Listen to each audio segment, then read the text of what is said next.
अश्वत्थामा, महाभारत के चिरंजीवी, जिन्हें पूरा भारत बड़ी ही आस्था के साथ देखता है, इनके ऊपर बहुत सारा रिसर्च करके किसी ने कुछ ऐसी कहानियां लिखी हैं जो कि भारत की जो पौराणिक कथाएं हैं उनको और आज के समावेश में उसको जोड़कर अपने किताब के रूप में प्रस्तुत किया है। जी हाँ, आज हम स्वागत कर रहे हैं मिनी भारद्वाज जी का, जो पत्रकारिता के साथ साथ पौराणिक कथाओं के रिसर्च के लिए प्रसिद्ध हैं।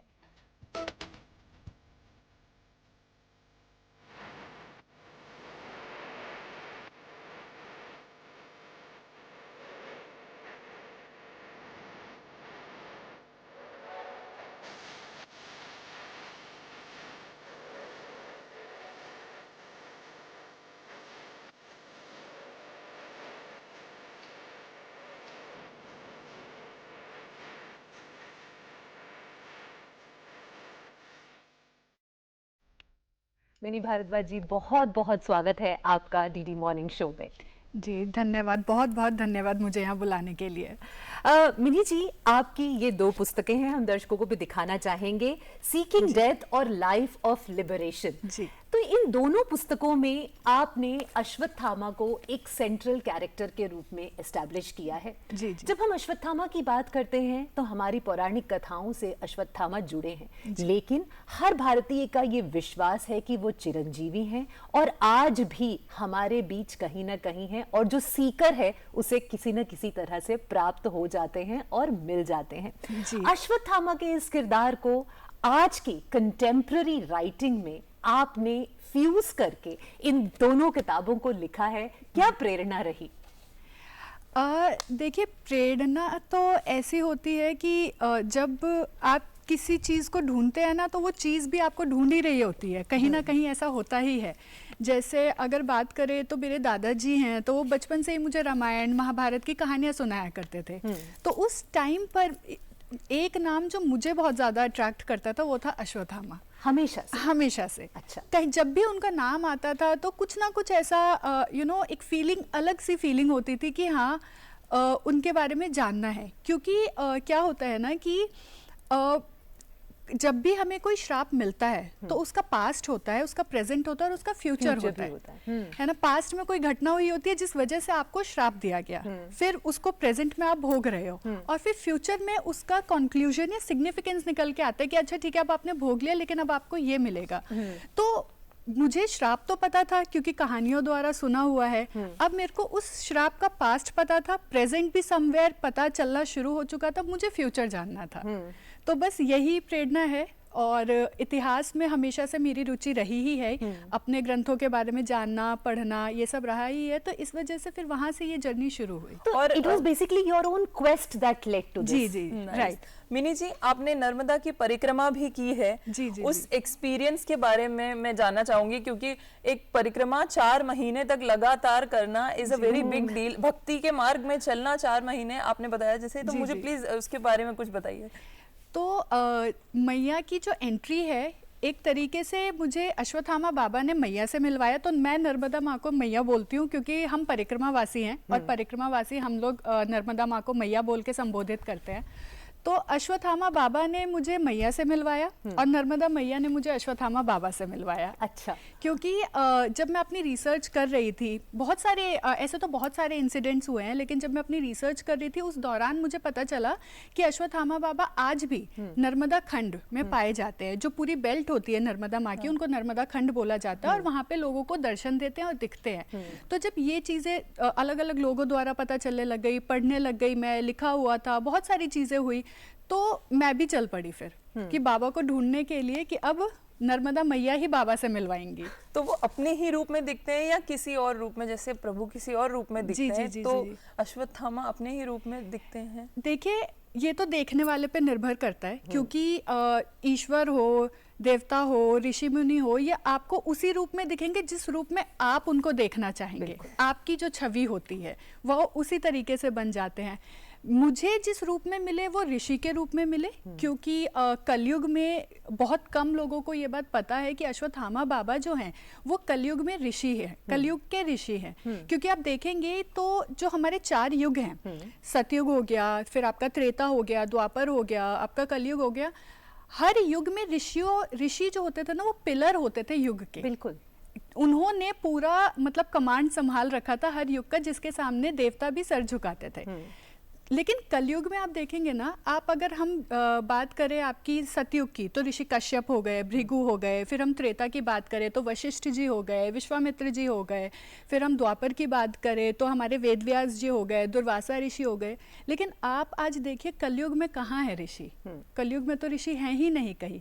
कलयुग के ऋषि ही अश्वत्थामा बाबा हैं। अच्छा जी। लेकिन अश्वत्थामा की जब हम बात करते हैं तो ये महाभारत का भी एक ऐसा पात्र रहा है जिसे बहुत मिसअंडरस्टैंड भी किया गया। जी जी जी है ना? जी। तो किस तरह से आपने अपनी पुस्तक में उनको दर्शाया है? जी, तो देखिए अश्वत्थामा बाबा की जब बात करते हैं, जब मैंने ये रिसर्च शुरू की थी तो जब भी मैं उनके बारे में पढ़ती थी तो एक लिमिटेड इन्फॉर्मेशन निकल के आती थी, जिसका कंक्लूजन जो होता था, सार जो होता था वो ये है कि अश्वत्थामा आज भी जिंदा है, जंगलों में भटक रहा है। कृष्ण जी ने उनको श्राप दिया है क्योंकि उसने उस युग का सबसे बड़ा पाप किया था, क्योंकि द्रौपदी के पुत्रों को उन्होंने मारा था, प्लस में उत्तरा जी के गर्भ में ब्रह्मास्त्र छोड़ा था, जो कि उस युग का सबसे बड़ा पाप भी था। तो ये तो हो गई द्वापर युग की कहानी।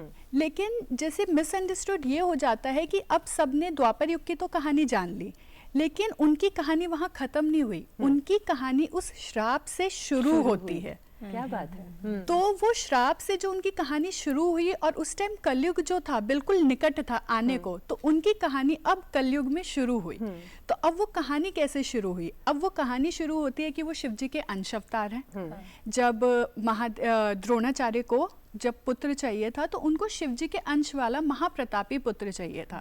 तो ये हमारे ग्रंथों में भी लिखित है कि जब अश्वत्थामा बाबा का जन्म हुआ था तो आकाशवाणी हुई थी, आकाशवाणी द्वारा उनका नाम रखा गया था, क्योंकि उनके कंठ से अश्व की आवाज आई थी। तो जो आकाशवाणी हुई थी उसने सिर्फ अश्वत्थामा नाम नहीं रखा था, उन्होंने ये भी बोला था कि ये महाप्रतापी होंगे, इनको कोई नहीं हरा पाएगा। अजर अमर उनको वहीं से ही वरदान मिला हुआ था, जो उनके मस्तक पे मणि थी वो उनको अमर बनाती थी। तो कलयुग की, अब जो कलयुग का स्टार्ट है वो हुआ ही ऐसे कि वो एक सीख थी, एक लेसन था जो कृष्ण जी ने दिया था कि चाहे आप महादेव के अंशावतार ही क्यों ना हो, अगर आप गलत करोगे तो आपको सजा मिलेगी ही मिलेगी। और उन्होंने उस युग का सबसे बड़ा पाप किया था, मतलब वो ब्राह्मण के पुत्र होते हुए भी कृष्ण जी ने उनको श्राप दिया। तो ये एक अपने आप में बहुत बड़ी बात होती है। साथ ही जब उनको श्राप मिला तो जो अश्वत्थामा बाबा जी हैं वो गए आपके वेदव्यास जी के पास। जो लोगों को नहीं पता है, वेदव्यास जी के पास गए, फिर वेदव्यास जी ने गए परशुराम जी के पास, और परशुराम जी और दुर्वासा ऋषि, इन लोगों ने मिलकर अश्वत्थामा बाबा को इस श्राप से मुक्ति का निवारण बताया। अच्छा। और इस श्राप से मुक्ति का निवारण सिर्फ एक ही है, जिसके सामने त्रिदेव भी सर झुकाते हैं, जो पराशक्ति है, जो संसार को चलाने वाली है, आदि शक्ति, वही अश्वत्थामा बाबा को बचा सकती थी। क्या बात है। तो उनकी साधना करने को कहा गया, और फिर उन्होंने आदि शक्ति की साधना शुरू की, और उसके बाद 3000 साल वर्षों तक उन्होंने उस श्राप को बाईपास किया।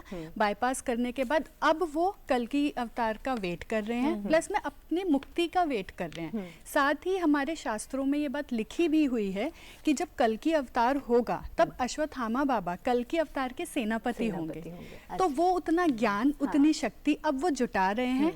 और क्योंकि आप खुद देखिए कि जो कली है, जो राक्षस है, वो इतना भयानक है, इतना भयानक है कि उसके लिए कितनी शक्ति चाहिए होगी कि आपके अष्ट चिरंजीवी भी हैं, फिर कल्कि अवतार भी हो रहा है, ये सब मिलके लड़ने वाले हैं। तो वो एकत्रित कर रहे हैं। आपने ये किताब का ना बोर्न विद अ कर्स लिखा है। I am very interested to know कि ये कहाँ से आई है tag line, a born with a curse, मतलब श्राप के साथ साथ वरदान। और जी जी जी प्लीज इसके बारे में कुछ बताइए। जी, तो देखिए ये अगर आप इतिहास उठाकर देखेंगे तो इतिहास में अमरता को हमेशा एक वरदान के रूप में देखा गया है ना, कि ऐसा कहानियों में देखा भी जाता है कि अमर होने के लिए कितने जप यज्ञ तप कितना कुछ किया गया है, कि अमृत मंथन भी हुआ। हाँ। तो उस समुद्र मंथन भी हुआ। तो जो अमृत आया उसके लिए भी कितना कुछ हुआ। तो अश्वत्थामा बाबा को ये वरदान था। हाँ। लेकिन जब कृष्ण जी ने उनको श्राप दिया तो यही वरदान उनका श्राप हो गया। क्योंकि अब आप देखिए कि अमरता लगती वरदान है। हाँ। लेकिन आप इसको अगर देखेंगे इस तरीके से ना कि आपका कोई नहीं बचा, आपके सब लोग जा चुके हैं, आप दुनिया के सामने जा नहीं सकते, आप रोग से ग्रसित हैं, आपके माथे से खून निकल रहा है, आपकी पूरी बीमारियां हो रखी है, छाले हो रखे हैं, अल्सर्स हो रखे हैं, कितना कुछ हो रखा है, आप खाने के लिए तड़प रहे हैं। ऐसा जीवन कौन जीना चाहेगा? तो वो श्राप में परिवर्तित हो गया। मिनी, एक बात आपसे और जानना चाहेंगे, बहुत इंटरेस्टिंग है ये कि जब अभी दिव्या ने जिक्र किया कि 4 महीने आपने नर्मदा की परिक्रमा की। नर्मदा की परिक्रमा एक ऐसा हमारा ट्रेडिशन है जिसे बहुत कम लोग जानते हैं और बहुत कम लोग कर पाते हैं, क्योंकि शायद इसमें बहुत कठोर नियम भी हैं कि आप पैसे नहीं ले जा सकते अपने साथ, और इस तरह के बहुत सारे नियम हैं। जो भी आपको भिक्षा में मिल रहा है उसी से आपको जीना है, और माँ नर्मदा को सब कुछ अर्पित कर देना है, सब वही देखती है। तो क्या ये जर्नी भी आपके अपने लिए, पुस्तक के लिए कैसी रही वो तो हम बात करेंगे, लेकिन अपने लिए भी एक लाइफ चेंजिंग जर्नी रही? जी बिल्कुल, मतलब नर्मदा परिक्रमा, नर्मदा मैया की जब बात करते हैं तो मेरे फेस पे अपने आप ही मुस्कान आ जाती है। क्योंकि जब मैंने ये परिक्रमा शुरू की थी तो मैं एक बच्ची थी, कह सकते हैं, जिसका जन्म हुआ था। तो जिस तरीके से माँ नर्चर करती हैं बच्चे को, बड़ा करती हैं, पालती हैं, पोसती है, जीवन का ज्ञान देती हैं, संघर्षों से लड़ना सिखाती हैं, किस तरीके से जीवन जीना होता है वो सिखाती है, उस तरीके से नर्मदा माँ ने मुझे पाला और हर परिक्रमावासी को करती हैं। मतलब ये परिक्रमा, इस परिक्रमा का नियम है कि आपको पैसे नहीं रखने, जैसे कि आपने बताया। साथ ही आपको 2 जोड़ी कपड़े में ही वो परिक्रमा पूर्ण करनी होती है। डेली 25 से 30 किलोमीटर चलना होता है। कभी अगर आश्रम बने होते हैं जगह जगह पर अगर आश्रम नहीं मिले तो गाँव के किसी घर में आपने शरण ले ली, या वो भी नहीं मिला तो मंदिर में ही रुक गए, क्योंकि 6 बजे आपको रुकना ही रुकना है, आप चल नहीं सकते। तो पेड़ के नीचे भी कभी कभी हम सोए हैं। पूरा सन्यासी जीवन। जी, पूरा सन्यासी जीवन है। कितने टाइम? 4 महीने। उसमें पैर फ्रैक्चर हो गया, बीमारियां भी लगी रहती हैं, कभी बुखार हो जाता था, कभी पैर फ्रैक्चर हो जाता था, कभी कुछ हो जाता था, कभी कुछ। तो लेकिन जीवन है, जिस तरीके से जीवन है चलता रहता है, उसी तरीके से हम लोग चलते रहते थे। साथ ही एक चीज, 2 चीज जो माँ ने मुझे सिखाई है, इस परिक्रमा ने सिखाई है। एक तो भक्ति, हम पूजा करते हैं, भक्ति नहीं करते। हाँ। मैंने पूजा छोड़ के भक्ति करनी शुरू कर दी, और भक्ति में कोई नियम नहीं होता। हाँ। यहाँ से मुझे ये समझ में आया कि प्रेम से भक्ति होती है और भक्ति से ज्ञान होता है। ये मुझे परिक्रमा पर समझ में आया। दूसरा, मुझे ये समझ में आया कि जैसे पहले क्या होता था, आप मानेंगे नहीं, मैं 4 कदम भी पैदल नहीं चल पाती थी। मुझे ऑटो चाहिए होता था हर जगह जाने के लिए, मतलब एक कंफर्टेबल लाइफ चाहिए होती थी। एक आदत पड़ जाती है। पर परिक्रमा के बाद ये समझ में आया कि जीवन जीने के लिए आपको बहुत की जरूरत नहीं है। कुछ में जो नेसेसिटी है ना, उसमें आप अच्छे से जीवन जी सकते हैं। बिल्कुल। आपको मतलब एक जो होता है ना कि कंफर्टेबल लाइफ मिले तो भी ठीक, ना मिले तो भी ठीक। पहले ऐसा होता था, मुझे ये चाहिए, मुझे वो चाहिए। अभी मेरा ऐसा है, जो मिले सब ठीक है। अगर आप मुझे बेड पे सुला देंगे, मैं बेड पे सो जाऊंगी। अभी आप मुझे नीचे सुला देंगे, मैं कंप्लेंट्स ही नहीं करूंगी। बिल्कुल। आप दोनों, आपसे चलते चलते एक सवाल ये है मिनी जी कि seeking death, a boon with a curse, life of liberation, इन दोनों पुस्तकों का जो सार है, अगर उसे एक लाइन में आपको समराइज करना हो तो वो क्या होगा? जी, तो जो सीकिंग डेथ है उसमें ये है कि जो स्वीकृति है वो अपने बाबा की मुक्ति का मार्ग ढूंढ रही है, अश्वत्थामा बाबा की मुक्ति का मार्ग ढूंढ रही है, और लाइफ ऑफ लिबरेशन में उसे उनके मुक्ति का मार्ग मिल गया है। यही है इसका सार। बहुत खूबसूरत, और बहुत बहुत आपको शुभकामनाएं आपके आने वाली बुक्स के लिए भी। आई एम श्योर कि और बहुत कुछ आने वाला है जो कि पाठकों को रुचि भी देगा, साथ में अपने जो रूट्स हैं उनके साथ जोड़ेगा भी। और बहुत अच्छा लगा कि आप डीडी मॉर्निंग शो पर हमारे साथ जुड़ी। चर्चा में बहुत ही मजा आ गया एकदम। जी, मुझे भी बहुत अच्छा लगा। थैंक यू, बहुत अच्छा लगा। थैंक यू मुझे बुलाने के लिए, और नर्मदे हर।